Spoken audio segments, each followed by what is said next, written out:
Okay, so let's talk about another advantage of the pledge asset program. And and that is you need not come up with a down payment. You may do so, but you really don't have to. Now remember, you're financing the full ticket. So if you're purchasing property for 1.5 million or 2 million, your loan is going to be the full 2 million. Okay, it's going to be whatever the purchase price is. But you will be able to keep your assets in place. You'll still be able to earn your interest, and you'll still own your asset. A lot of investors and buyers, or I should say borrowers, feel that with a pledged asset loan program, you lose control of your earnings and you lose control of the assets. Nothing could be further from the truth. But you must, as always, continue to pay your mortgage in a timely manner, and or if you don't, you will forfeit the property itself, and also the assets that you're pledging. Okay, so if you would like to know more about this, it's a neat program. Please write me at RealTalkRealEstateMatters at gmail.com, or you can text me at 551-998-0586.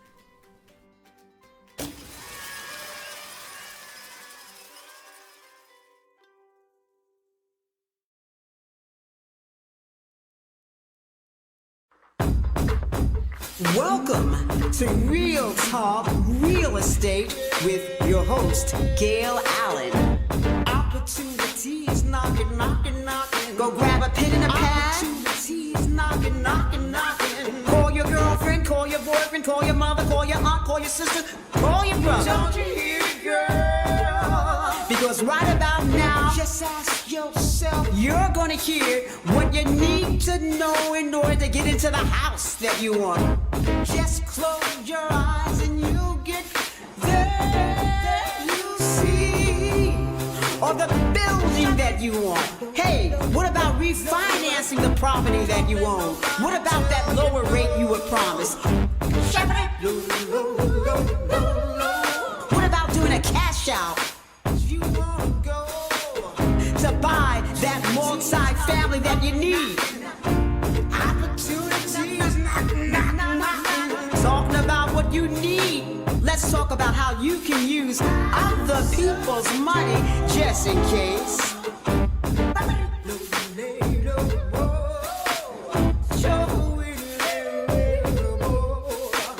Have you been turned down by your lender for a loan without any real explanation?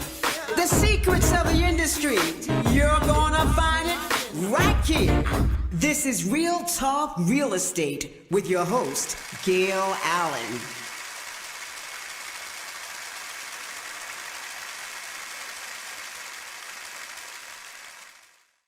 Today, right here on Real Talk Real Estate Matters, we are going to be talking about affordable housing. That's right. What is affordable housing? Well, it depends on how much money you're earning each month, each week. How much are you bringing home? There's something called a 50-30-20 rule. It's very important. No one follows it anymore because no one can afford to.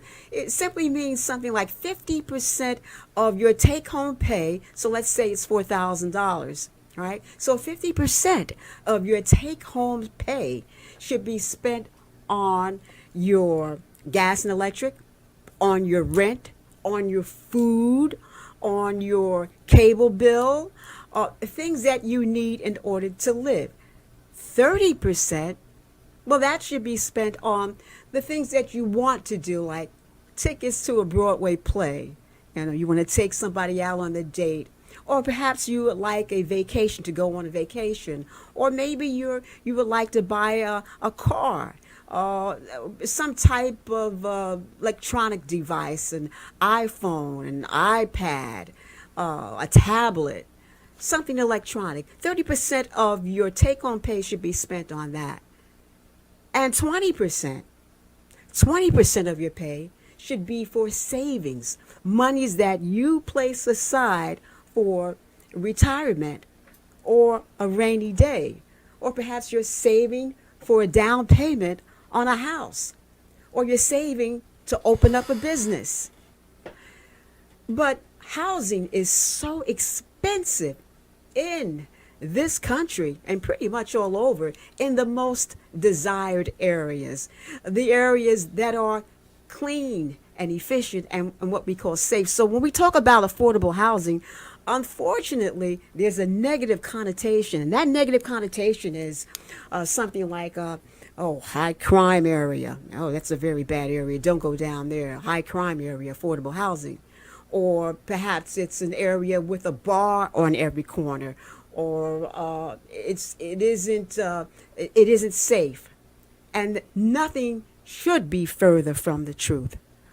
When I think of affordable housing, and when you think of you want affordable housing, we think about something that is aesthetically pleasing to the eye, a safe place to walk, your children, recreational facilities, parks, a pool, a library.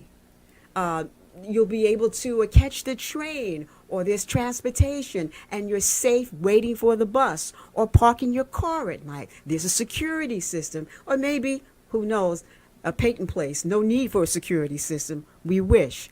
But when you think of affordable housing, you should think of something that's needed, clean, safe, and guess what? Yes, affordable. And what does affordability mean? It simply means that whatever money you're making, you're spending no more than, let's say, 20% on your rent. No more than 50% of your living expenses are being spent. And no more than 30%, or you are allowed, now you have allotted yourself 30% for those things that you want to do, the pleasures that you have in life. You want to take your family for a trip. You want to go on a boat ride. And 20%, of course, because we all must save. We all must be prepared for a rainy day. So that is what we're going to be talking about. Now, they claim, and when I say they, and developers, they don't work for free. We know this. Contractors do not work for free. They must make a profit. Everyone must make a profit. And the problem they're saying about what they don't like about affordable housing is that the need, the necessity for affordable housing is very high, but the profit margin is very low. And I say, okay, that is an issue, that's valid, but then what are government subsidies for? The government can subsidize the taxes, they can subsidize building material, they can subsidize land acquisition. And so that is an answer that we can start speaking to our political counterparts about. We must demand more affordable housing. All right?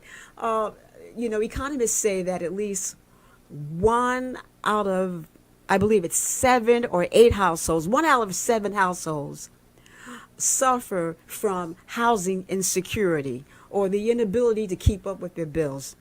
And America is still a very wealthy country, a very progressive country, and there are things that's being done about the affordable housing crisis right now, and we're going to get to it. There's something called manufactured housing, and I'm sure you heard of it. We did talk about prefab homes, but there's something also called container homes, and that's what I like you to look at right about now. Container housing. Container homes are at least 40, sometimes 50% less expensive than your regular traditional stick-built house. So let's look at that right now. Container home is up on the screen, Lamel? Okay. Well, what is a container home? Well, there's something called a storage container that you can put out in the backyard, and you can put all the children's bicycles in there, and you can put your supplies in there for the gas. What is it when you mow the lawn, your lawnmower? That's a storage container, and that's in the backyard. But this container actually is used to ship freight across the sea. You see them coming in on trains. That's right, that is a shipping container right there. But they are so sturdy. They are so strong. They can withstand hurricanes, rains. They're structured to last, and they're very durable. So we're looking at what can happen, and don't move ahead of me now. We're looking at what can happen once you go and you find a contractor to actually give you a the infrastructure that you need, the interior. So you're going to call in your trade people. You're going to call in your trade people. And the first thing you're going to do with a container unit is, and it could be 40 feet, it could be larger, or that you can actually take a 40-foot container and adjacent it to another 40-foot container and have an 80-foot wide container. You can stack them, and we're going to talk about that. But let's look at this picture right here, and let's talk about what happened here. You're going to put your walls up, okay? You're going to have your electrical wiring done. You're going to have your plumber come in. You're going to have your tradespeople come in, and they're going to outfit this container for residential living. They're going to put in the gas line.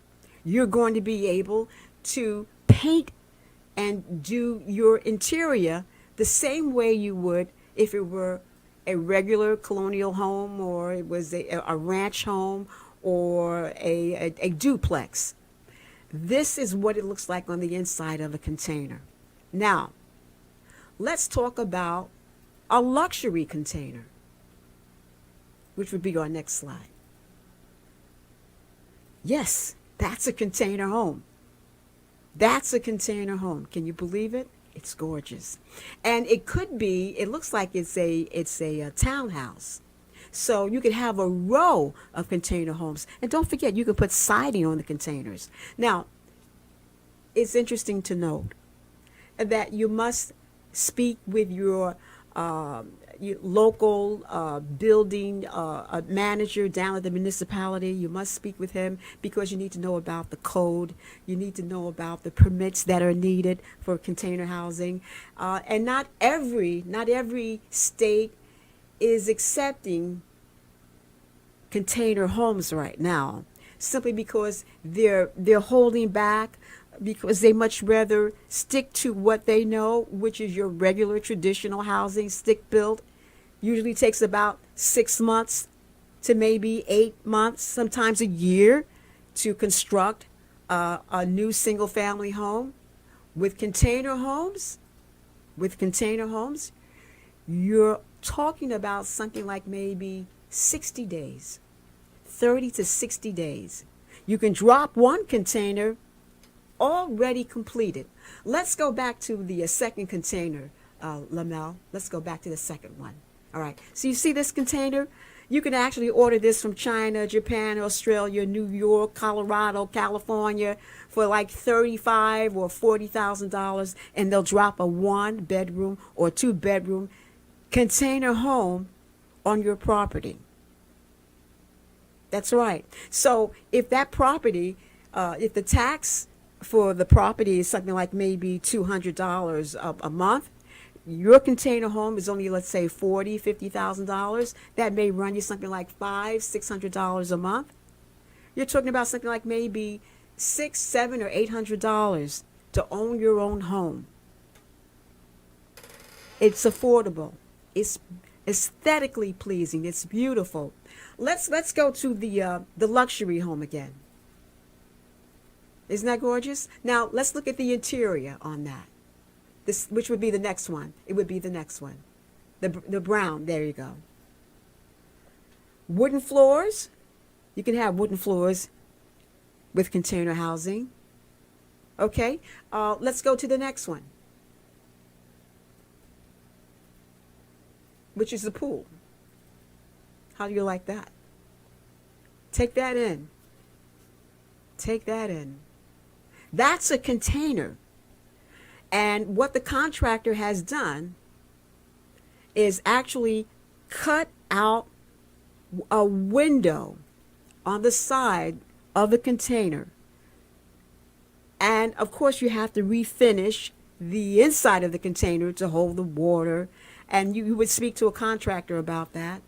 But look at how it was treated, and look at how beautiful it is. A container pool outside of, it could be outside of a traditional house, don't forget, but outside, in this case, of a container housing. So you've got container housing and you have a container pool. And we're talking about something like maybe $60,000, $75,000. If you want a 3-bedroom container home, usually it runs anywhere from $150,000, $160,000 to $200,000 to $250,000. But look at how much we're saving.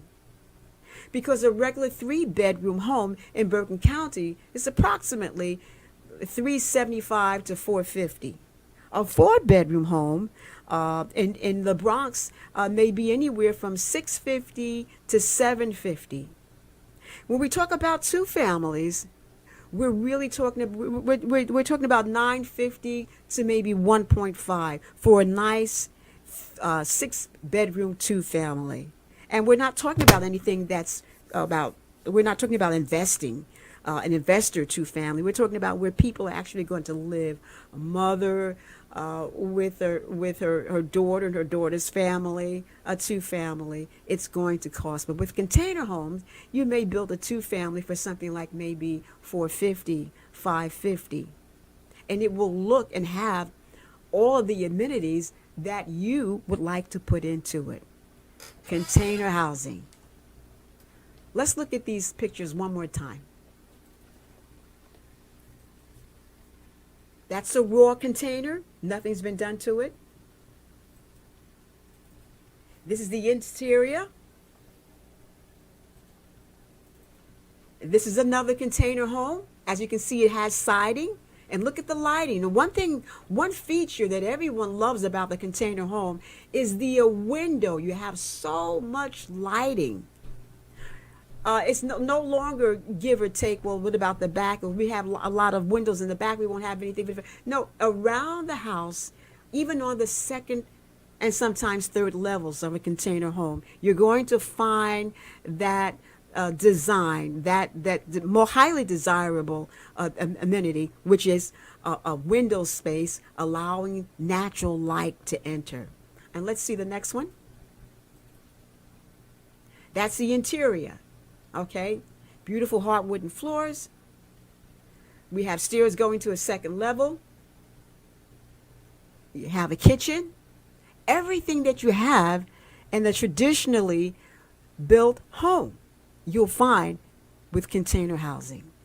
And let's look at that pool one more time. Isn't that gorgeous? And the second one, the last one.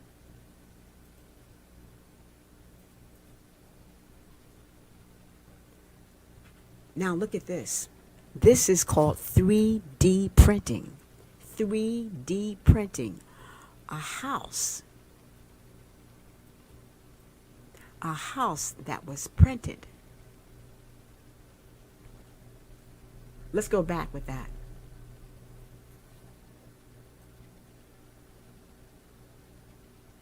This is phenomenal.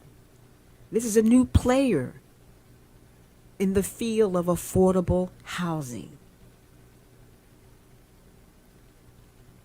The entire house was made with a printer.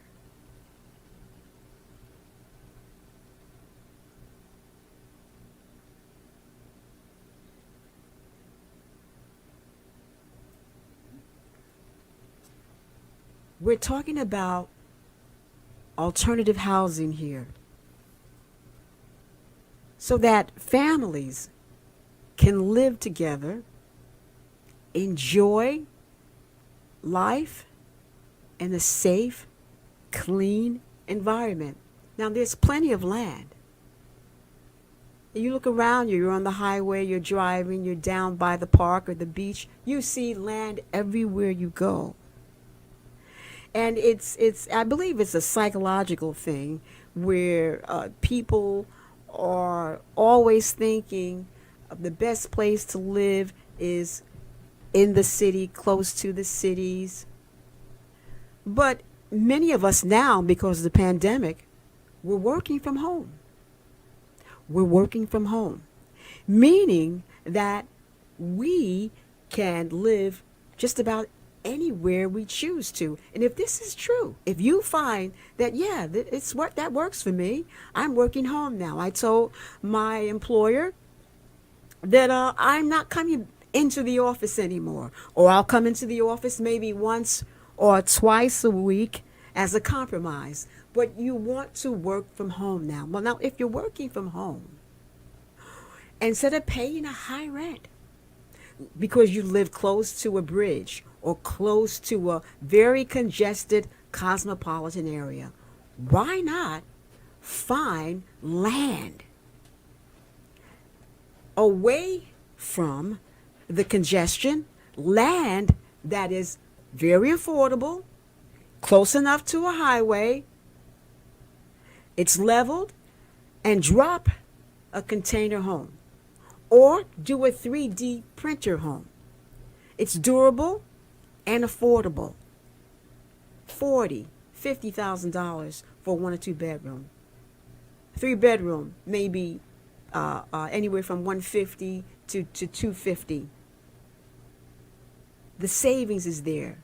It's magnificent, and I think we all should look at it and we should consider it. And just wanted you to know about it, okay? Because I don't think we're hearing enough about the alternatives to the housing that we have now. I mean, listen, if you're making $5,000 a month, what are you bringing home? What, you're lucky if you bring home $3,500. You're probably bringing home $3,200 a month if you're making $5,000, because they're taking out with 22%, maybe 25% taxes, maybe more, depending on your tax bracket. And so when you look at the amount of money you're making and the amount of hours that you're putting in, you want to be able to be comfortable when you come in.